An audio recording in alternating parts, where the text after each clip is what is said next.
Today on Earn and Invest, we have a special crossover episode recorded live at CampFI Southwest in San Diego. Joe, Saul-Sehy and I did this episode for both the Stacking Benjamins podcast and for Earn and Invest. I hope you enjoy. And now, two guys who are CampFI roommates. It's me and my special co-host from the Earn and Invest podcast, Doc G.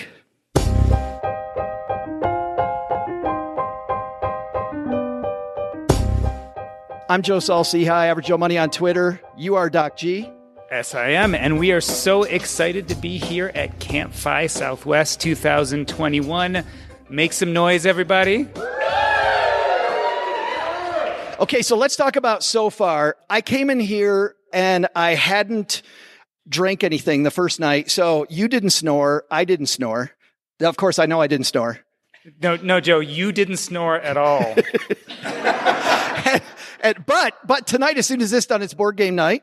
So because it's board game night here at CampFI, I plan on having some of these. So good luck with that, man, because I'm going to snore my head off. Yeah, and you guys may not know, but I'm actually physically allergic to board games. So Joe has made it his quest here at CampFI to make sure I play as many board games as possible.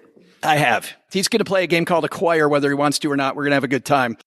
All right. I'm so excited. We have our first guest, and these are people that I wanted to talk to for a long time. Becky and Steve, how are you guys? Doing great. Doing great. So when CampFI starts, everybody stands up one at a time and tells kind of their money story, and people tell different stories. And when you stood up, I think it was, Steve, was it you that spoke first? Yes. I think so. And Steve, you said you didn't start working on retirement until what year?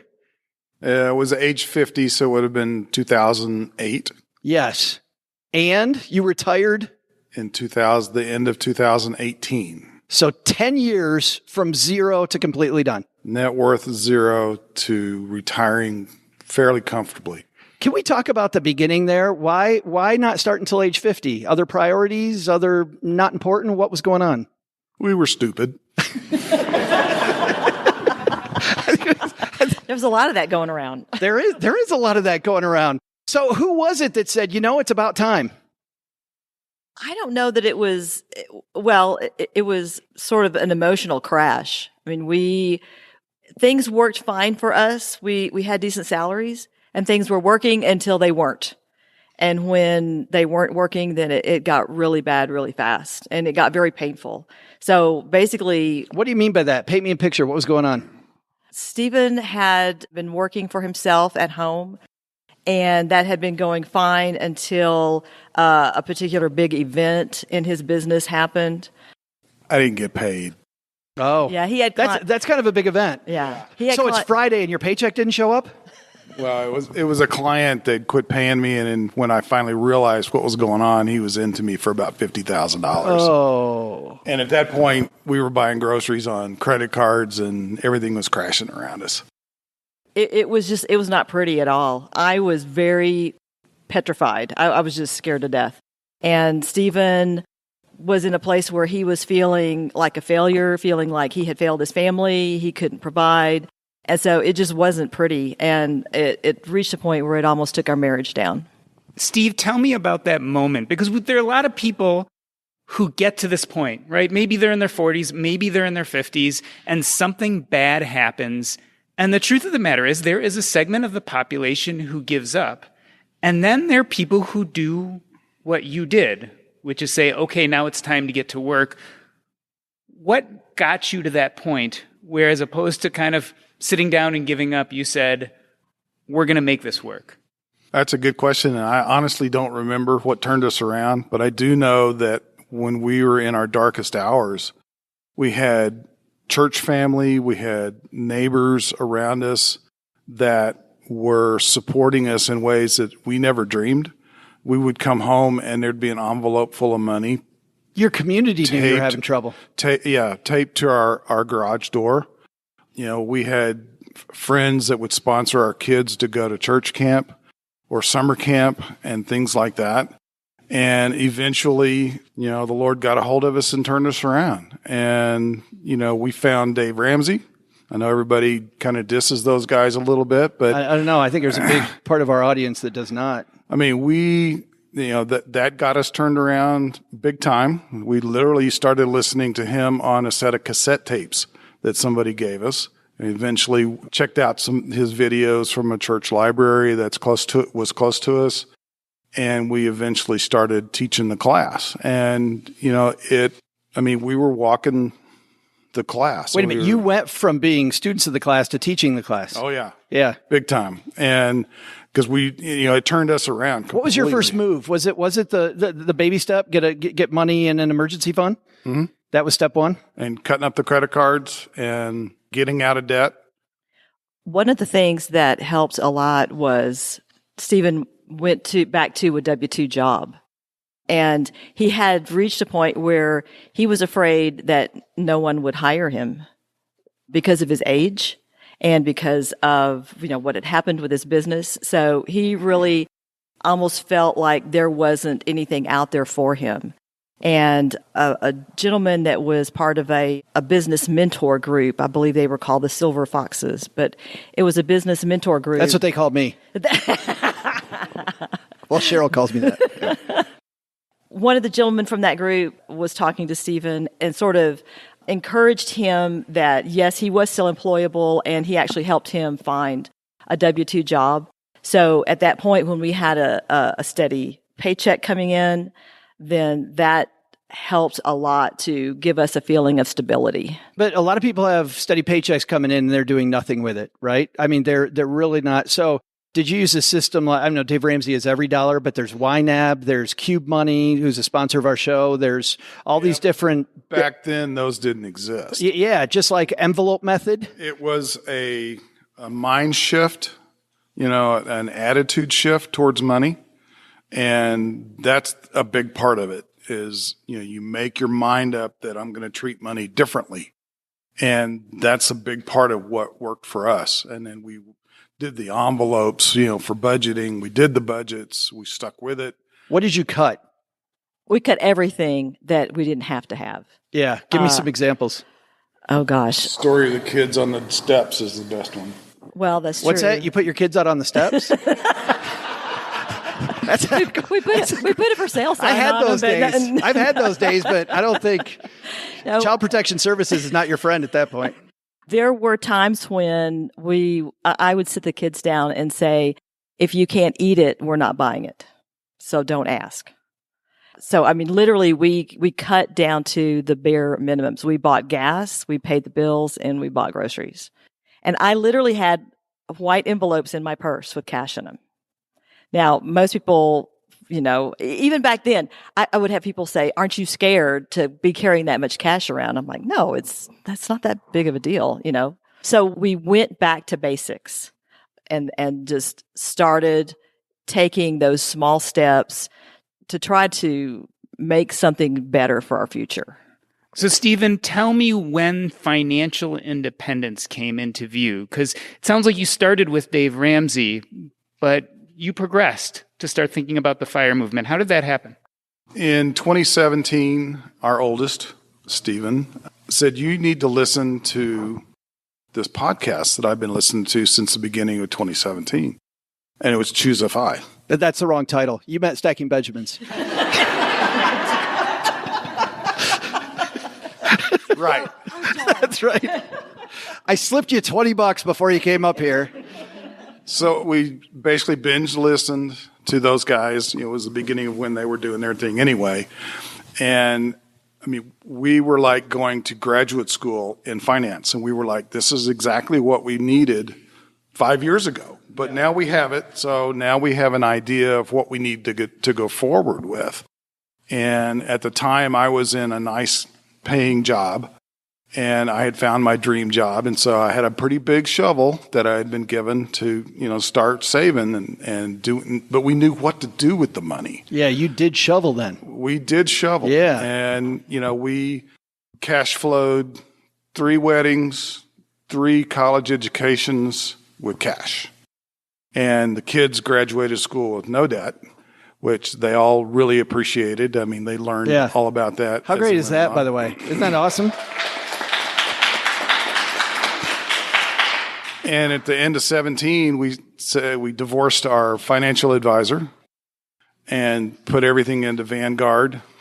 Took a tax hit the next year, but that was okay because I recouped it in 6 months. And in the spring of 18, I told my fellow principals at the architectural firm I worked at that I was retiring at the end of the year. Bam. Bam. That's fantastic. So here we are. Big hand for Stephen and Becky, everybody.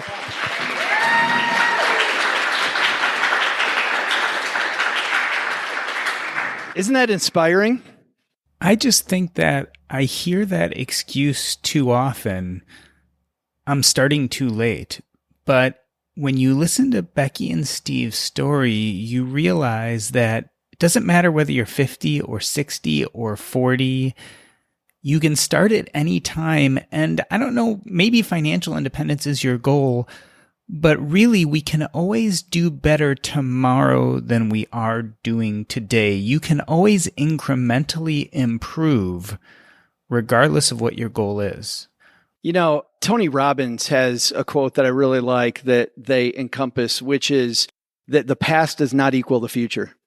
And it really is between our ears that we can make a change. We can just change it. We wake up the next day and we will do things differently. And they had the ability then later to have the shovel, but you still have to shovel, which is great. And the cool thing about that is there's always this point where you go from thinking it can't be done to what's the next first step.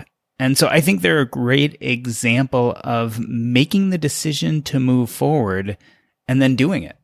And letting it roll. Yeah, good stuff.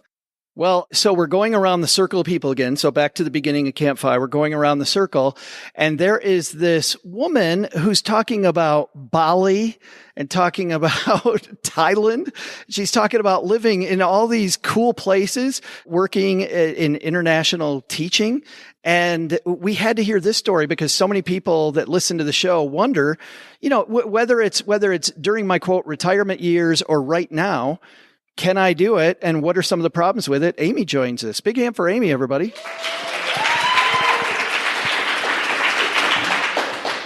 So, Amy, I've had this discussion, I feel like, a million times. People tell me that when they retire, when they reach financial independence, they want to go travel the world. They want to live in Thailand. They want to live in Bali. You didn't wait, and you decided to go to those places right away. Tell us about it. How did you make that decision? Why go at the beginning of your career? Well, honestly, I studied what I loved, which was history. And getting a bachelor's degree in history didn't give me a lot of options. And my sister had taught abroad in Taiwan teaching English.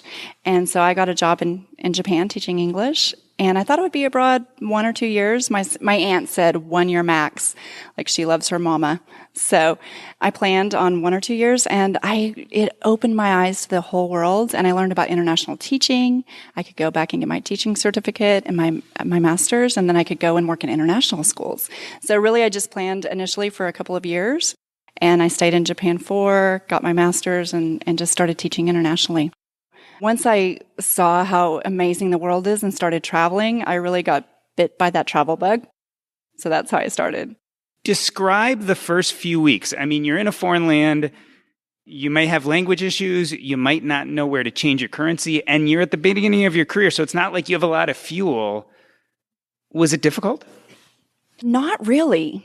I remember telling my mom that maybe I'll be depressed, maybe I'll get lonely, maybe it'll be really hard when I go over there, and thinking should I take some St. John's wort? Should I take something just to protect, because you don't know, right? And I got to Japan, and I just remember looking, in Tenjin and looking at all the lights and just being so amazed by the country. And I didn't really have a context for it. This was 2001. So I didn't really know that much about Asia in general and all the different Asian countries. Yeah, I mean, I felt like I went abroad on this JET program, the Japan Exchange Teaching Program, and the Japanese government flew us over. They provided housing. We worked in Japanese high schools. So it was so fun. Before every class, they'd all stand up, "Shitsure shimasu, hai!" And the whole class would stand and bow at me. I was like, this is cool. OG does that before we record in the basement. Oh, I would like that. Little known story. Yeah. There's nothing like having a class full of students stand and bow to you in unison. So, I mean, it was just such a cool cultural experience. And it's a lot of people luckily I was living in a big city where there was a lot of other foreigners. So I really felt like I had a lot of support. And I could see, maybe if you were posted in a small town, it could be harder, but I loved every minute of it. But what about the locals? You've got the expat community, but how did you interface with the locals? Was that more difficult? I didn't feel like where I was placed, it was. Honestly, Japan is not really that rural compared to the U.S. Yeah. There weren't a lot of foreigners in my prefecture, but I was in the capital city of the prefecture, but I was still kind of a local celebrity. So everywhere I went, people were wanting to take pictures of me and, come over to my house for dinner. Like everybody wanted to practice their English, especially if they had a few like cups of sake or, at the party, like suddenly their English would come out if they had a little bit to drink. But everybody was inviting me over to eat and wanting to talk to me. So I felt really welcomed. I had a great experience. What about, you talked about being close to your mom. You're halfway around the world. How did that affect your relationship? And how does it, because you've stayed abroad for long periods of time, how does it affect it still today? Yeah, my mom came twice to Japan and she loves it. It's still her favorite country that she's ever visited. So it was wonderful. She was able to travel there. So I've lived abroad for 20 years. So when I went abroad, she was 60 and now she's 80.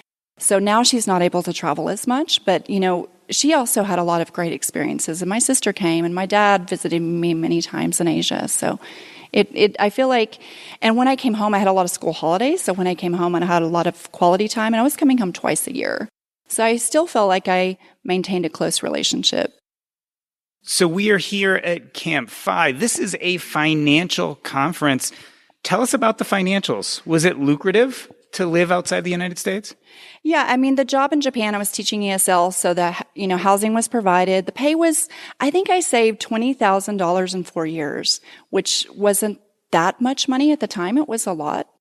I saved it to go back to graduate school, and I traveled for a year before I went back to graduate school. So I backpacked around Southeast Asia and India, which was really, really cheap. I was like a budget traveler at the time. But that was 2005. It was a long time ago. So $20,000, wasn't a lot of money, but it helped me to pay for my graduate school partially. So for people that want to do that budget travel, any beginner tips? I used to bargain and really stay in some not so nice places. I've always been a saver, and that comes from some scarcity. And my family had money initially. My dad had a good job. He was an attorney. But then my parents divorced and my mom and I didn't have much money when I was a teenager. And so I really learned how to save my money. I had to buy my first car. I had to put myself through my bachelor's degree, pay for my rent, pay for everything when I was in school. So I was a really good budgeter from a very young age. What about currency exchange or paying taxes while you're abroad? Well, generally, if you don't make over a certain amount of money, you don't pay taxes. There's a Foreign Earned Exclusion Act that it's the 2555. You can claim exclusion on your foreign earned income. So you're not paying taxes on that income. Yeah. And then changing your money over? Changing the money over is no problem. Sometimes, depending on the school I've worked in, some schools have paid me in dollars and they've sent the money direct to a U.S. bank account. And sometimes I've been paid in the local currency or a mix of both. As you were talking about your parents and this idea of scarcity, I heard your voice crack a little bit. Do you think that played into your decision to become an expat, to move outside of the United States? I think initially I was just going for the adventure, honestly. I think that it really served me. I did have a core wound around money and a fear of your money situation can change overnight, because I saw that with my own childhood. We had money and then suddenly we didn't. So I always had this sense my money situation can change overnight. I just need to save. So it was a great gift, actually. And I'm very close to my father now, and I really thank him for that, because paying for my first car, paying for my bachelor's degree and working to pay my rent was a gift to learn how to budget. And I took school very seriously when I was paying for it. So isn't that funny how you paying for it changes everything? Yes. Yeah. Yes. Amazingly. I studied. I went to class. When I was on a scholarship at the Citadel, my grades were not that great. When I transferred to Michigan State, and Spartans won today, by the way. When I just had to get that in for the record, we do win some games. But when I transferred and I paid my own way, all of a sudden my grades were straight A's because I knew I was there. Yeah, definitely. Yeah. And then I think once I also, teaching ESL in Japan, I'll probably, in answer to your question, Dr. G, was I knew that I could make some money abroad teaching ESL, but then when I learned about teaching internationally at international schools, that's when I really thought, that's the better ticket, because I can't really, as a teacher, it's hard in the U.S.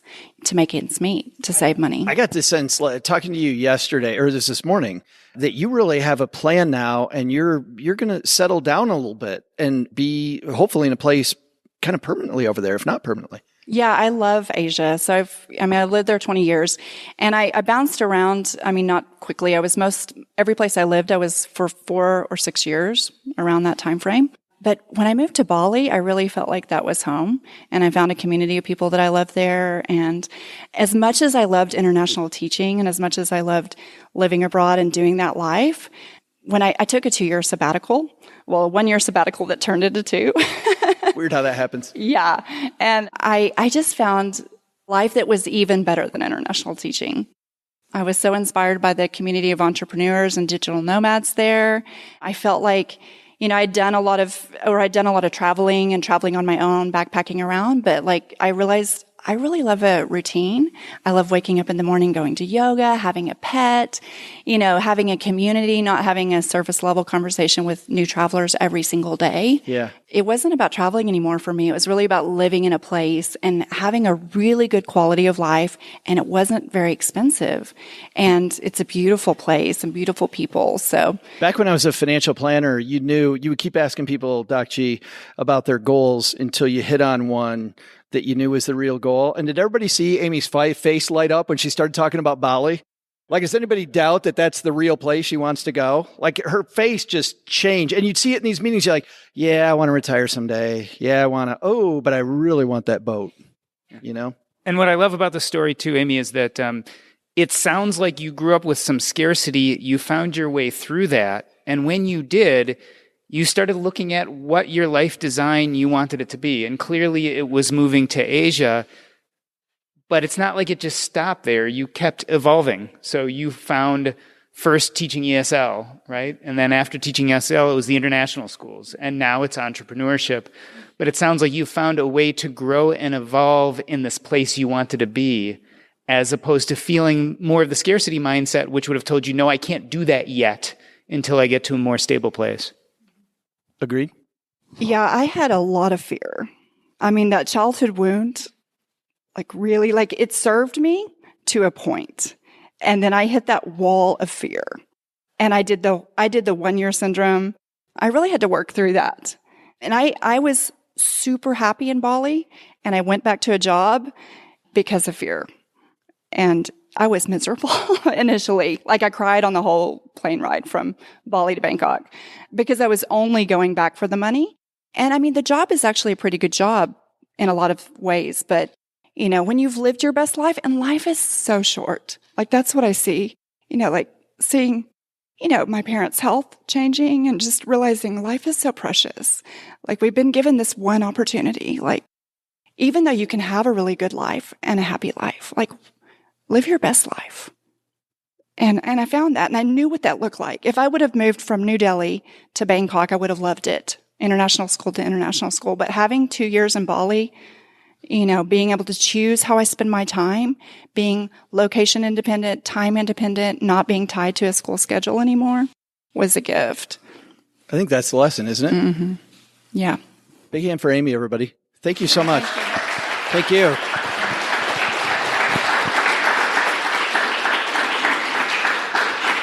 How great is that?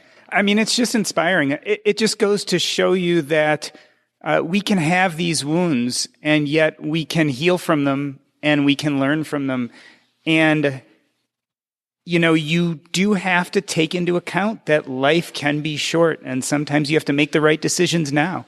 Nike had a phrase that they used before they had "just do it." When I was a kid, I remember in a Sports Illustrated issue seeing this, and it became my mantra. And I know why Nike got rid of it, because it's a little clunky compared to "just do it." But it was more about what Amy was saying, which is my issue, which is feel the fear but do it anyway. And I love that. For me, feel that fear but do it anyway says so much, just so much.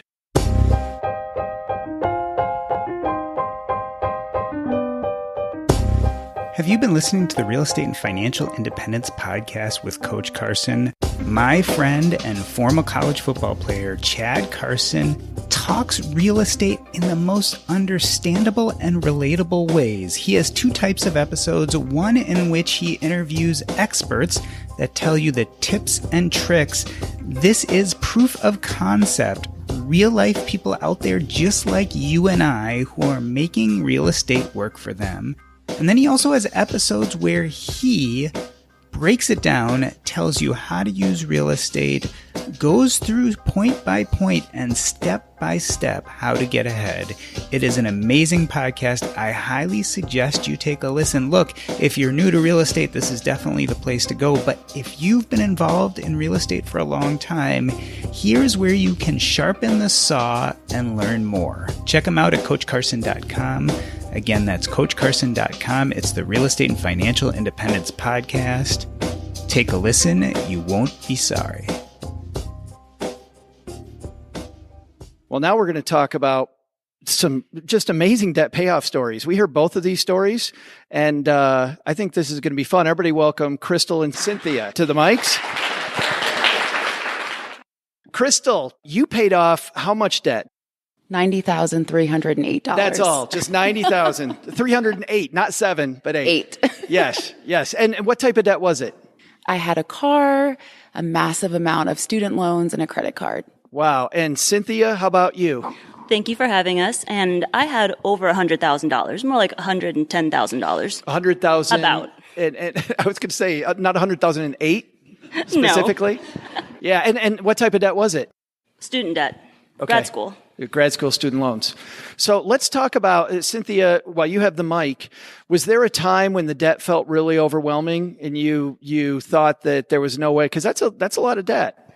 Constantly, just throughout the whole entire process, just oftentimes overbearing. And it came in waves. For some people, there's just a low point where you realize that I've got to start turning the ship around. Kind of like Stephen and Becky were talking about, right? Was there a point that you remember where you said, you know what, I got to get moving on my debt payoff? Looking at it overall just did constantly make me sad. However, it wasn't a nice, bearable spreadsheet. But there was one point where I realized I wasn't making a very big dent in paying that debt off. And I do remember it was about 6 years ago, sleeping in my car at nighttime and then waiting for 24-hour fitness to clear out before I'd go in and exercise a little and then take my shower. You were living in your car? Yes. I lived in my car for about 3 months, and I had a job working in a nonprofit for sustainability and just doing what I cared about. Passion to save the world and help others with sustainable seafood, but in reality, I had all this debt and I wasn't doing a very good job financially in paying my debt off. So it was a hard choice, but somewhere in there, I realized I needed to do this and I need to see it in a frame of this is an adventure and it needs to be done. Otherwise, I would have had to pay my bills with credit cards, and I knew that that would be a spiral, and I didn't want to start going into that area. So for 3 months, I sucked it up, made an adventure of it. I had one friend that had done it before too, so I didn't just do it jumping in, diving in. I did some research and, safe places to do it because I am a small female. I'm Asian, so it's just not something that I was going to take high risk and die for it. I was going to make it an adventure and research it first. I want to hear more of that story in a second, but Crystal, some of the same questions. Was there a time when it felt overwhelming and you thought that there's no way you're going to be able to make it out? For sure. I was pretty head buried in the sand for a long time about my debt, but I think the tipping point was my car lease was up, so I had to figure out what am I going to do about a car. So I went to the dealer and, they had to pull that credit report. And he slid it across the table, and I saw just how much I owed on the paper, and I was afraid. I took it home to my boyfriend, and I just cried to him. Because at the end of the lease, you were going to have to pay this money. Yeah, I had to pay the money or figure out what I was going to do about a car. Oh, man. So that was the tipping point. Do you remember how much money it was? That I owed on the lease? Yes. I think it was about $11,000. Yeah. So it was a mess. I remember on a car loan back when I was in a very similar spot. I remember a friend telling me when my car died, he goes, dude, they give a car to everybody. Doesn't matter how bad your credit is. I found out they don't. They don't. Yes. And we had to do all kinds of stuff to get a car to drive. So that was the turning point, was sitting there in the dealership. What was your first move then? What did you do? So what I did was probably not smart move. So I leased another car, but I realized quickly, okay, I've got to make a plan to pay this thing off. And that's when I got into Dave Ramsey, my boyfriend. Dave Ramsey again comes up. Yeah. Yeah. I got Financial Peace University for Christmas that year, and I just dove in head first. Yeah. And then step one, was it like Stephen and Becky, the some money in emergency fund? Yeah, save $1,000. Yeah. And what does that do for you? Tell me what that did to your psyche when you all of a sudden you now have $1,000 in a savings account. I realized I had never had that much money saved before. So it gave me a little bit of confidence to know that, okay, I can do this. Let me just keep chugging along. Yeah. Now, Cynthia, for you, first step in the plan to get rolling on the debt. Did you change your income? Is that what happened? The way I thought about debt had to change. And also at that time, like, I was also listening to Dave Ramsey, and that's how I began my financial journey. But he was great for figuring out how to get out of debt. Later on, I did have to change my mindset and how to earn more money. But what really changed was realizing that I had to hustle and start killing and destroying that debt and just start carving away at it. And that's when I started so many side jobs in the Bay Area. Lyft driver, I have my own business. I had, I think, 5 jobs at one point and just hustled and hustled. Cynthia, did people, your family, your friends, did they know what was going on? Not many. And I don't hope, no, not many people knew. And I know that some people I could have just like dug in deep and just really gotten help. But the people that were closest to me, they themselves were not in a great space to help me out. And I knew part of me knew I needed to do this for myself and succeed for me to continue on my financial journey. I'm going to ask you this, Cynthia, and then I'm going to ask Crystal the same question. Was there shame? There was some embarrassment. I don't know, like deep shame, but I didn't want to broadcast it because I wanted it is my own debt. I got myself into the situation. I decided to go to grad school. This is not someone else's responsibility to dig me out. So I wanted to tackle it on my own. Crystal, tell me about this idea. Was there a feeling of shame when you took a look at that credit score? Oh, absolutely. There was deep shame. I was embarrassed. I just, I'm a pretty intelligent person, but I just couldn't believe that I'd ignored the facts for so long. The next transition that I see people have is once the debt's paid off, keeping that momentum, right? Because both of you probably got to the point where you had some pretty kick-ass momentum going, and then changing that from pay off debt mentality to now saving mentality. Tell me, did you struggle with that at all? I think for me, I'd lived so frugally for so long, paying off the debt, that I realized I wanted to invest in myself a little bit more. So on my bucket list this year was 1, pay off the debt. I did that. 2 was coming to CampFI. So I've then I started. So you could be on the Stacky Benjamin show. 100%. Yes. I also started taking guitar lessons. So just doing things to invest in myself. But also it's amazing to know that the money I was sending to Great Lakes is now coming straight to me. So that's so awesome. Cynthia, how about you? Things did turn around. Last year, I paid off and was net zero in August of 2020. So that's exciting. And my mind shift for hustling has changed as well. Instead of thinking, what else can I do to penny pinch? I've focused my energy to how can I increase my income at my professional job?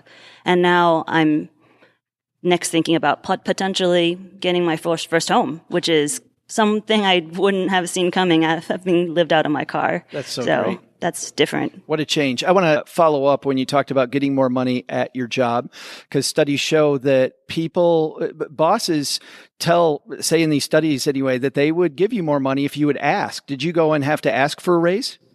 Yes. And throughout COVID, there were times where the job I had, we would get overtime, but I had to ask for overtime. And being more having the mindset of FIRE and reminding myself that this is where I want to be, financially independent, instead of I want to be great at my job and I want everyone to love me, I would make the effort to ask for that overtime. Yeah. And that's what got me to here. And you got it. Aren't That's those great stories? Yeah. Thank you. Cynthia, Crystal, thank you for hanging out with us.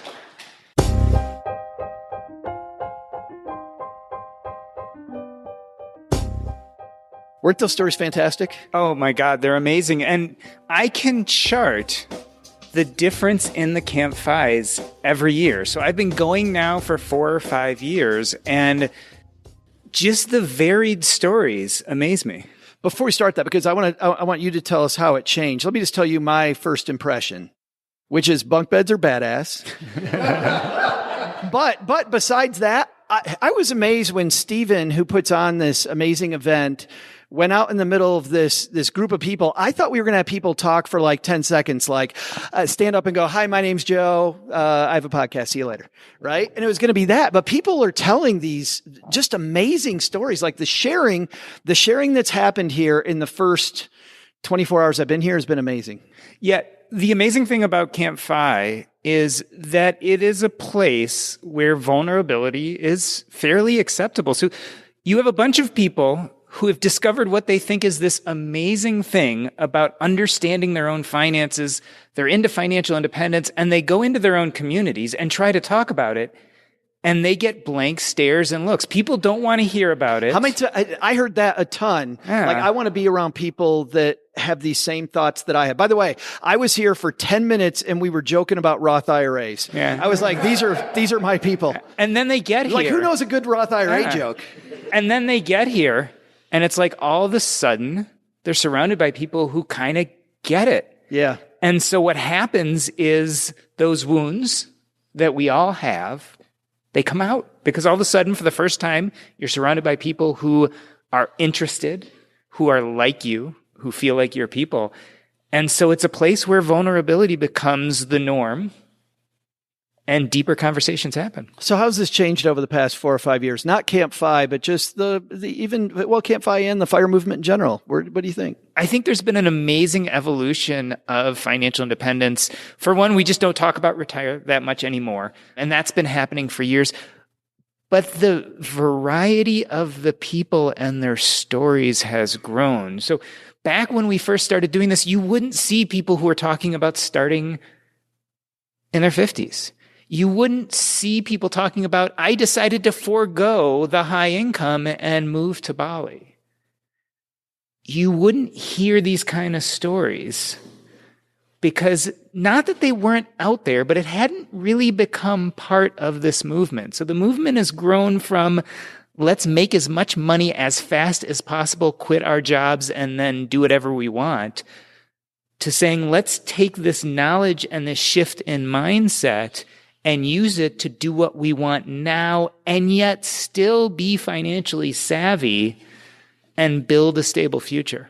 I thought that Michelle Jackson today put a nice point on it with her presentation, that there's really different ways to slice this. I mean, get where you want to go fast, but really her whole thing was enjoy the ride, right? Because we don't know what's going to happen later, but we're seeing people, I think, go, you know what? I don't have to do it the way that the original 5, 10, 20, 50 people did it. I can carve my own path. I think there's this real dichotomy that we thought was a stark dichotomy at the beginning of this conversation, at least for me at the beginning of the conversation, which was really in 2015, 2016. It was either you were on the YOLO bandwagon, you only live once, and so you're frivolous, or you were on the delayed gratification bandwagon, which is work really hard, grind it out, maybe not enjoy yourself now, but you will eventually. And what's the change is that we're realizing it's not a stark dichotomy at all, that there's shades of gray, that we can both enjoy today as well as save and be savvy in the future. It reminds me, there's, growth funds, but there's this strategy, growth at a reasonable price, right? I feel like what you're saying is FIRE has become like YOLO with a reasonable money management system. Yeah. Right. And the definition of reasonable price, what you just said, varies from person to person. And that's what we really see in this room today is for each person, the reasonable price is different. And so their path is going to be different. Yeah. Yeah. Your big takeaway so far from CampFI? My big takeaway is that even though personal finance is personal, even though we all do things different, there are common themes. And the two big things I think that really change are the big game changers is one is the change in mindset, going from this can't be done to I can do this. And then the second is if you surround yourself by a community of people who understand and support you, just about anything is possible. And I think every person here, the varied stories, I mean, what did we just hear? I was living in my car. Yeah. I was 50 years old and hit rock bottom. I had these wounds from childhood and yet still took off and experienced the world. And that's the tip of the iceberg, by the way. The stories we had up here, we've been hearing those all day, and we're going to hear more in the next 24 hours. Yeah, and I think given the right fuel and the right support, you can do amazing things. And that's what you all have shown me over and over again. And it just amazes me every new CampFI I come to. Well, thanks for doing this with us, Doc G. You're at the Earn and Invest podcast. What's coming up? When are we airing this? I don't know. Since we have no idea when we're airing this, what is coming up is that we are going to continue having these next level conversations, sometimes with panels, other times with individuals. But we are really exploring what happens when you figure out the math, when you learn the tactics, and then have to figure out how you want to live your life.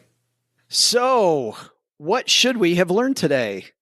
First, we learned from Becky and Steve that it's never too late to start. From Amy, Crystal, and Cindy, we learned that whether you're in debt or ready to roam the world, you can do it.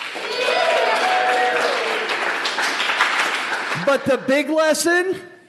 We're the best audience ever at CampFI! I think he stole my thunder. That wasn't what I had written down here, but that's kick-ass. What I had written down here was, don't give Doc G the top bunk, especially after 3 beers, because that ain't going to end well.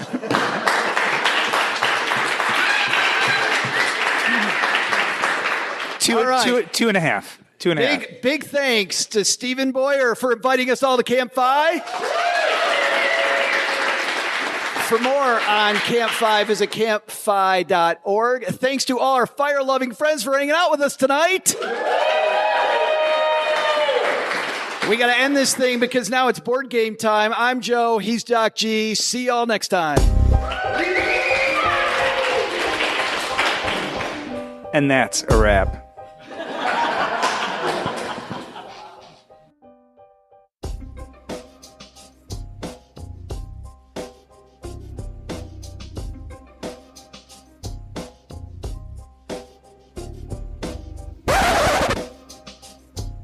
Welcome to the after show. It's always fun doing the Silence Live. The after hours show. Yes.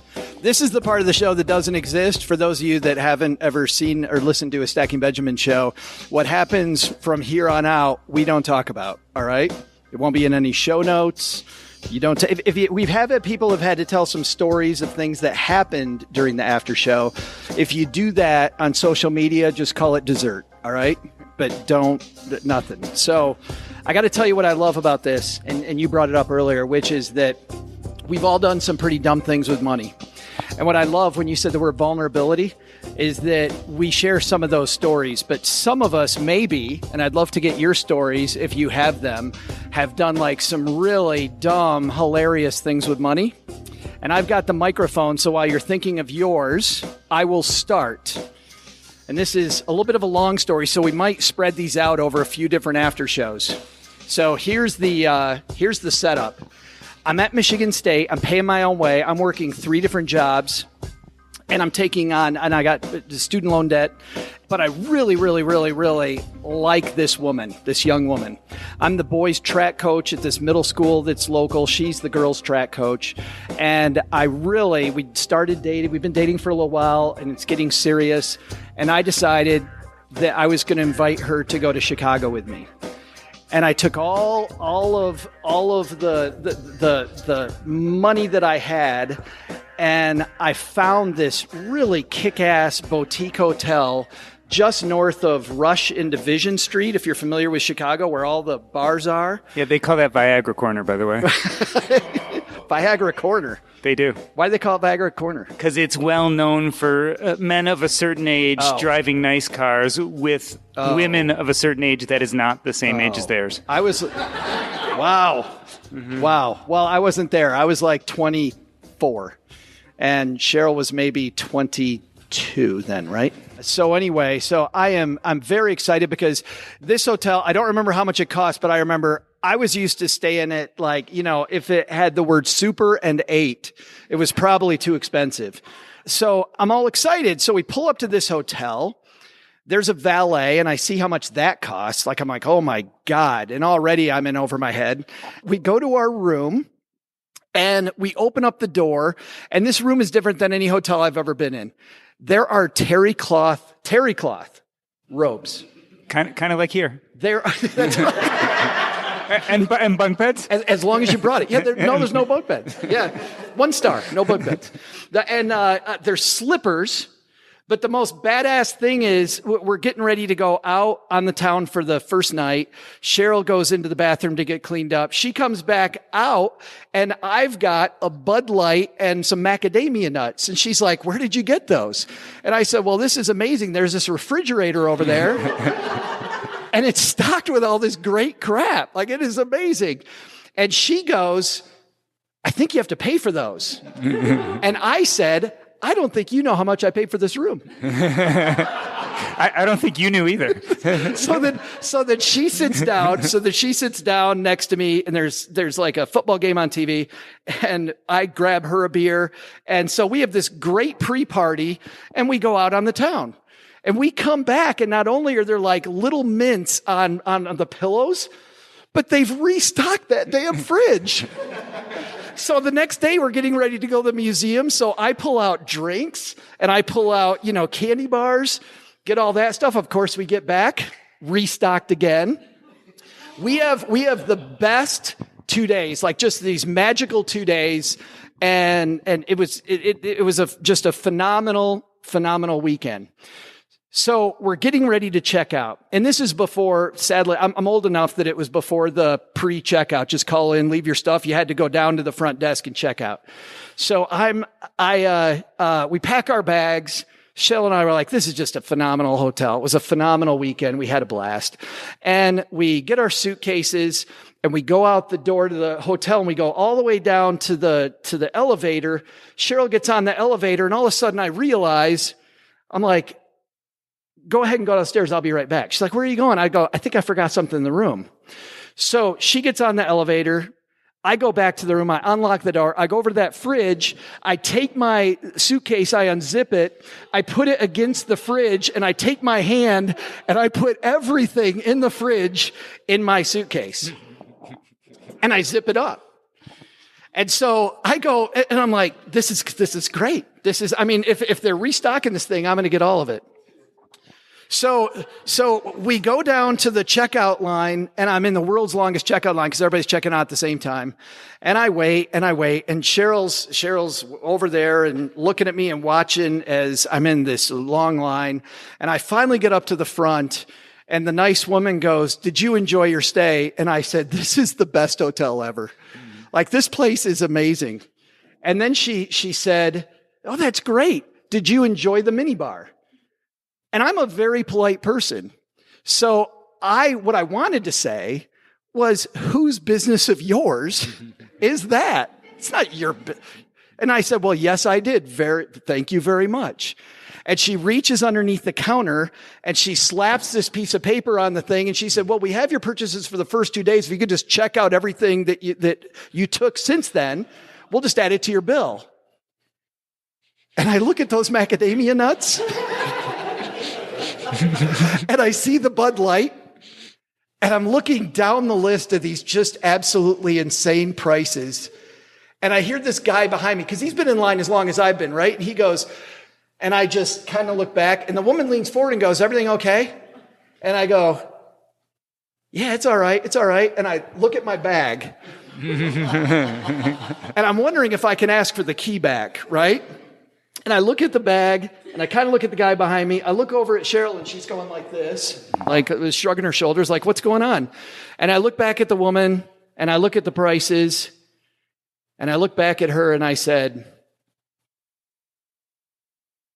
I had all of it.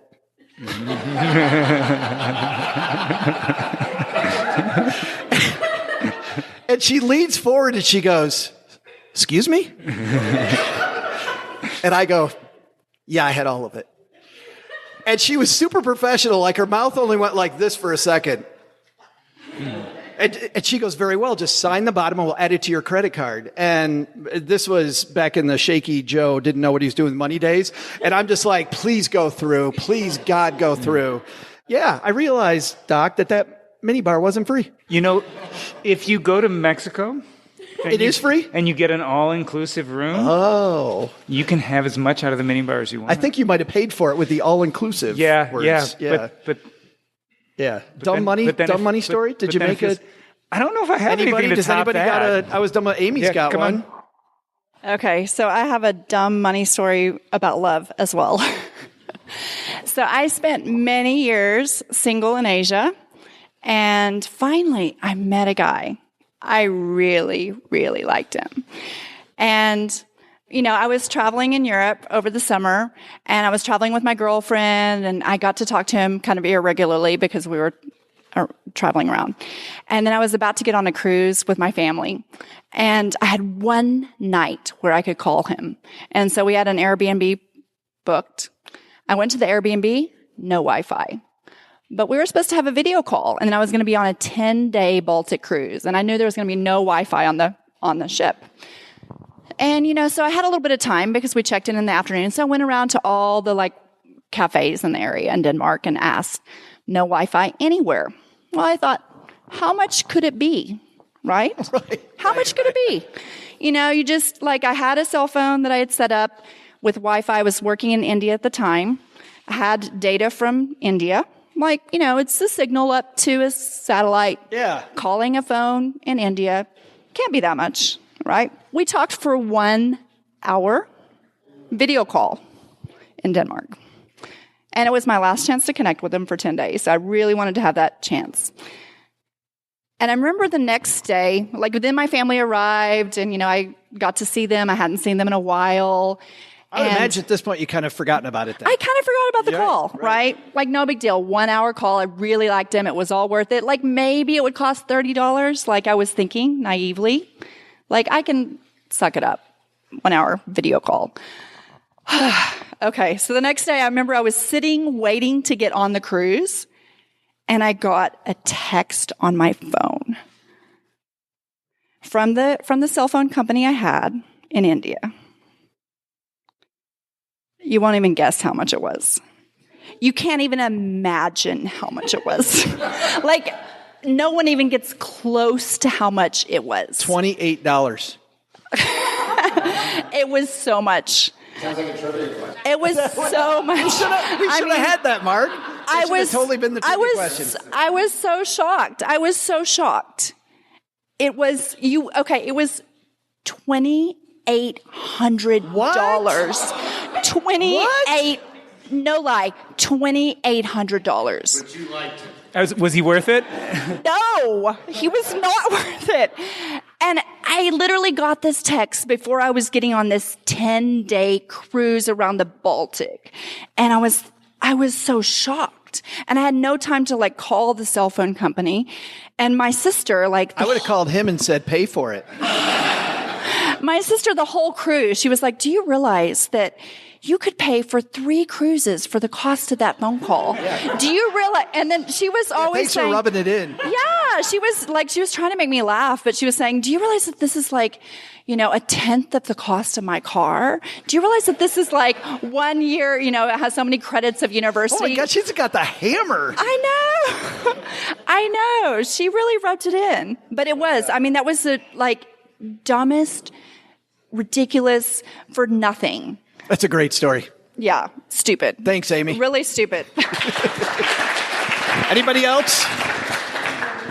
I'll note that at the end of Joe's story, he actually eventually got married to this woman. So that's right. There was a happy ending. There was a payoff. Yes. Oh, we got one more. We didn't have Joe's. What's that? What was your bill? You know what's funny is I blocked it out, but I think it was like $280 or something. Yeah. So like 1/10 of Amy's. What?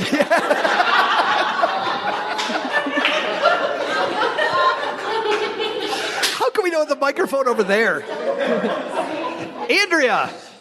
Okay, when I was in college, one of the reasons that I chose the college I did was it had an amazing study abroad program. And one of the things I've shared a little bit with people here at CampFI is that I totally want to travel like everywhere. So this was obviously something from before I started college. Well, when I was in college, I dated a guy, and it was right before I was at the point in school where you would typically go on your semester abroad. And he was like, but if you do that, we won't be able to communicate. And I was like, you're right, I shouldn't go. Oh. So I didn't. But that's not actually my dumb story. You would have thought I would learn from that, that relationship didn't work out. So I should have learned, don't change your plans for a guy. Never. So don't change your plans for a guy, guys, or girls. Don't do that. But the dumbest part is the next relationship I was in, his parents helped do a down payment for a condo that was going to be in his name. And I was at a point where I was receiving some benefits that were paying for education as well as a housing stipend. But the housing stipend was more than my share of the rent when I was living with his parents. But that was why they were giving us the down payment to get out of their house. But it needed some work. So I had all this money saved, and I was like, oh, well, this is supposed to have been rent money, but I wasn't paying rent to your parents with it, so I can help you furnish and fix part of the condo that we are now going to move into together. And that was about $14,000. Oh. And that is not my husband today. Oh. Hey, Joe, you know what this is? I think that's board game time. It's beer number 3. All right. On that note, thanks, everybody. Goodbye, everybody. All right, we're going to do a trivia challenge. We need 3 volunteers to do trivia with us. Who wants to win some swag? What's the question? That's half the fun, Mark. Who wants to? Andrea's coming up. Flynn, and we need one more. Nope. Even though he's wearing the University of Michigan stuff. What's that? Just at the last second, right? I got my wife texting me. You watching this? Yeah. We're going to ask a trivia question, and then we're going to go in order, and you're going to try to answer it. If you've never heard our trivia questions before on our Friday show, our contributors, our normal contributors who are Paula Pant, Len Penzo, and OG, my co-host, and then, different. That's right. We're not going to take it that deep, Mark. Yes. But we ask you a question you probably won't know the answer to. And then whoever's closest is going to win. So you guys ready? Okay. Lots of Fire Principles are based on Vicki Robin and Joe Dominguez classic book. Nice job, team. Your Money or Your Life. And I lost my place. And where is my place? Come on, here we go. When Joe began, he was giving seminars based on a program that involved how many steps? Say your name and then give us your answer. Flynn, and I'm going to go with 7. 7 steps. Andrea. And 10. And Ben. All right, so you got 7 and 10, Ben. 4. So you think it's a 4-step program, 10-step program, 7, and a 7-step program. All right. We'd love to tell you who's right, but we don't play that way. We'll be right back.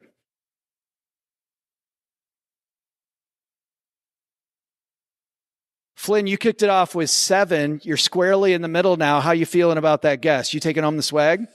I think I got it. It's in the bag. Oh, that's... Wow. Andrea, 10. 7 wasn't enough? I'm so embarrassed because I just read the book. Did they talk about the number in the book though? I don't think they do. I don't think they did. So I think you're okay. Look. And Ben, you think both of them were high. Well, I don't mean physically. I mean, it's their 4. numbers were high. It's 4. Yes. It wasn't a guess. It was 4. It was 4. All right. Here we go. Everybody ready? From the peanut gallery, what do you guys think? Who's going to win this? 3. Wait a minute. Let's do this. Is Flynn going to win? Is Andrea going to win? Is Ben going to win? All right, here we go. Once again, back to finding my place. Amateur. I know, right? Do you know what's funny that I did out in the hallway? I wrote the question. I did not write down the answer, but I know what the answer is. Generally, we have this on the show when we do it normally. We have this long BS way of telling you what the answer is.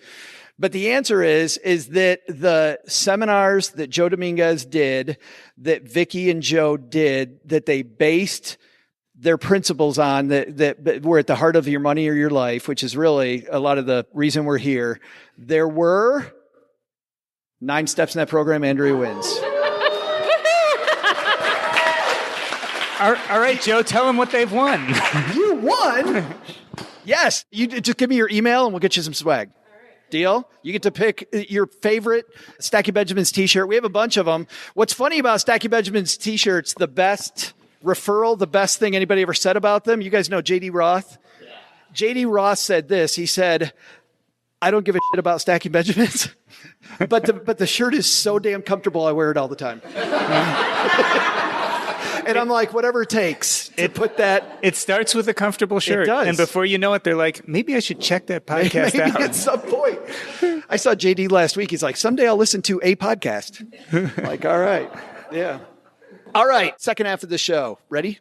3, 2, 1.